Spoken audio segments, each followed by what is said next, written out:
York Governor Andrew Cuomo was grilled by lawmakers over his nursing home COVID policies during a 2-hour hearing before the GOP-led House Select Subcommittee on the pandemic. Cuomo vehemently defended his record on COVID, which includes the controversial directive during March of 2020 to readmit COVID patients back into nursing homes.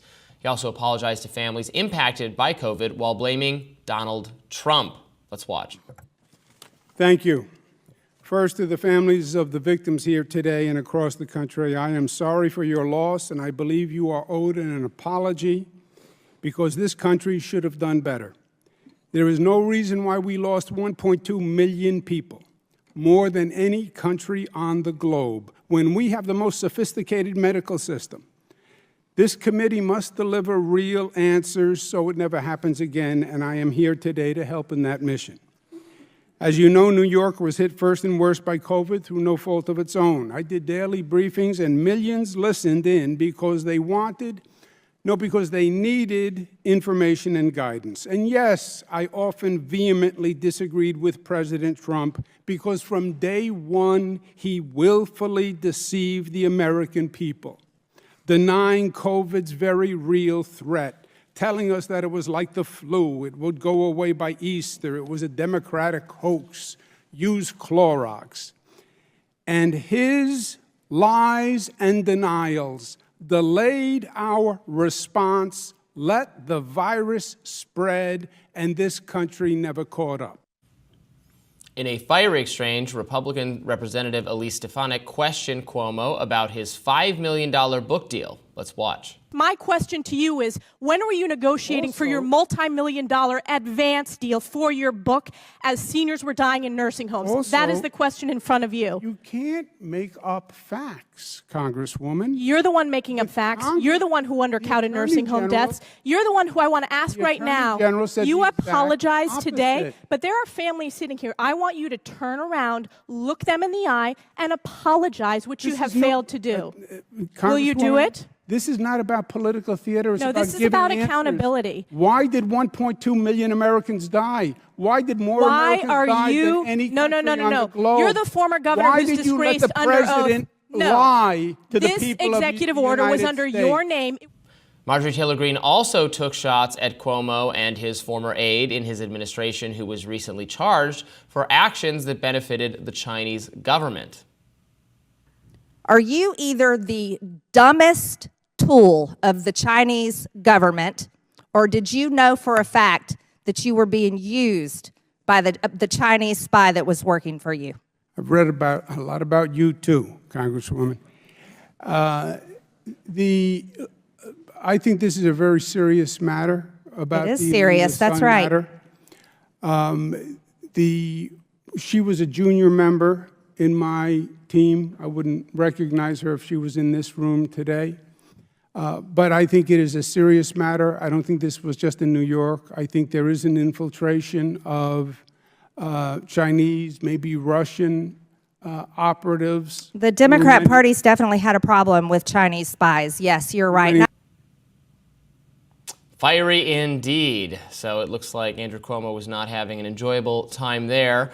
Deservedly so, answering questions about his COVID policies, which we've criticized numerous times on this show. You know, not just readmitting people who had COVID who were stable but positive for COVID back into nursing homes where they could infect the most vulnerable Americans of all. That's a policy that, of course, was at the federal level and that many states followed through on that as well. But what distinguishes Cuomo's behavior is that he wrote a book bragging about how he handled the pandemic, and he minimized the death toll in nursing homes in order to tell a more flattering story about how he handled everything, which ultimately led to was part of the reason he had to step down as governor, although there was also multiple sexual harassment type accusations against him.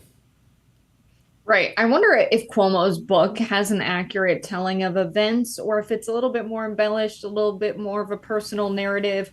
I could see it if it includes data of what the impact of his policies were in the state and what went into the decisions being read by other heads of state to do a better job making policies in times of pandemics or epidemics. maybe to learn from the mistakes that are there. But to take a $5 million book deal after leaving office, disgraced because of how you lied about COVID deaths, but also because of the sexual harassment and assault allegations against you, it's just shocking that someone in American politics can continue to have a career after this. And that exchange with Marjorie Taylor Greene, of course, was very funny. The way he said, "Yeah, I've read about you too." And then they go on to say it's a very serious matter, though. I think he handled that actually well, talking about, the operatives and infiltration in the country that we have and that it's a serious issue. I don't know if that was a nod to the recent investigation of right-wing influencers like Tim Pool, Dave Rubin, and Benny Johnson around the Russia allegations. But I thought he handled that line of questioning pretty well. Yeah, I mean, there's no getting around the fact that there was someone being paid off by China to thwart Taiwanese access to the governor, to officials. This has been more a problem under Hochul, where this person had a more senior role. We've come to understand. I suppose we can perhaps take Cuomo at his word that he didn't really know who she was, and she was a lower level person. At that time, she's been a higher level person for Hochul, being paid by China to thwart Taiwan policy. There has been this infiltration. It was actually glad to hear him acknowledge it. Infiltration, certainly by China. The Russia stuff, I think, has been somewhat exaggerated. Now, we did have this influence operation en masse where they paid Russia Today was using Russian funds to secretly pay, without their knowledge, as you point out, Tim Pool, Dave Rubin, Benny Johnson, millions of dollars. Of course, they didn't know where the money was coming from, and it's not like they suddenly developed the views they had, right? They were sharing views that are being described as pro-Russian or soft on Russia or whatever it is. They had those views anyway, and those views attracted financing from the Russian government. It's not like they were, rah Ukraine one day and then, oops, now we got a check from Russia. We've changed what we're saying. So it's a little bit different kind of influence campaign. Yeah, we'll see what comes out of this investigation into Sun and her husband. I think that, maybe the New York government was going to do that anyway, Robbie. They were just profiting off of decisions that would have already been made. I think it is fascinating that perhaps Tim Pool and Dave Rubin and Benny Johnson, and actually many others, some in Canada, that were involved with tenant media, that it might come out that, yes, they absolutely had no idea this was a Russian-backed firm. A lot of them have already denied it. We'll see what the court documents show, what those meetings were like.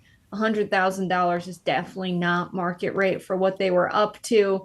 But I think if we're going to be upset about this kind of foreign interference, so much so that we're having a hearing about the handling of the pandemic, and Cuomo hiding the death toll of elderly people in homes in New York, that if that's a time where you're going to bring up Chinese influence and this staffer that was well established to not be high up in Cuomo's office, it's shocking that that's that important. But AIPAC's influence on our government is not. That's what's really jarring today. And a lot of people are showing their hypocrisy there by being more upset about this than they are with the blatant influence of a foreign government. We'll be back with more Rising right after this.